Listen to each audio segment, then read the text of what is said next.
Hi, I'm Dory Saltzman, author of Death of a Travel Advisor, and welcome to What's Your Alibi, the video series where I interview other indie mystery writers about their books and their craft. Today, joining me is Melissa Banczak. She is the author of the June Nash series, which includes How to Sex Your Snake, How to Square Your Grouper, How to Launch Your Lizard, and How to Stroke Your Stray. Welcome, Melissa. Thank you so much for having me on.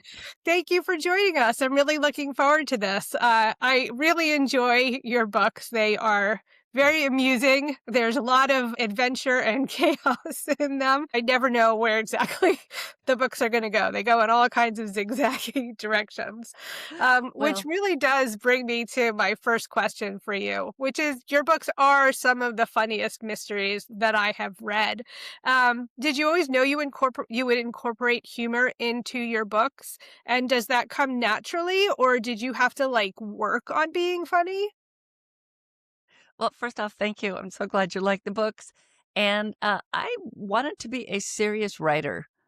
And every time I sat down to write anything, it dissolved into sometimes slapstick and sometimes just dry humor. I could never, and I tried to write a serious piece a couple years ago, and I just set it aside for the moment because it's 10 chapters of goof.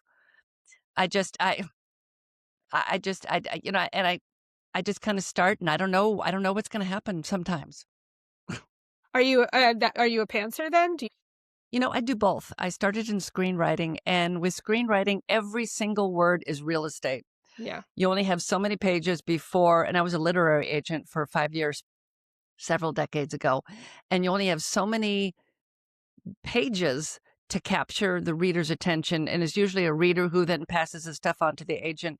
And if you don't get their attention right there in the opening, they're going to toss it. And so every single moment in the screenplays, I would make sure they were massively outlined. So the spinoff from June Nash actually was the first thing I wrote, which was, what's it, Four Bullets and a Ghost.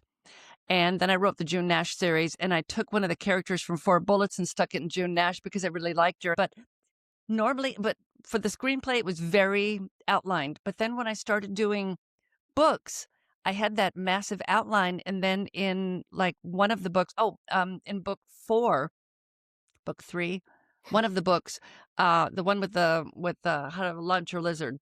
So with that one especially, I had very detailed outline, and I needed just a really little diversion. And they go to the semi-professional wrestling match, and then all of a sudden it was all wrestling from that moment on, and I just abandoned everything. I thought, "Oh my god, there's just so much here. I got to go this direction." So I am an outliner, but I understand that you can deviate, Sure. and that's no problem. But the biggest thing is knowing what you're going to put on the page when you sit down. So sometimes the outline is she's going to end up in Key West drunk, and somehow Morgan ends up there too. Right. And I don't know how he's going to Yes. end up there. And that's in book two.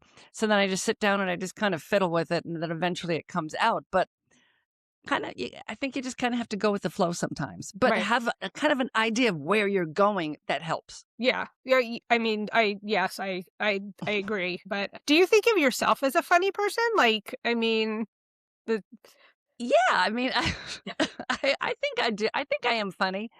But a lot of times I have to tell people that was really funny.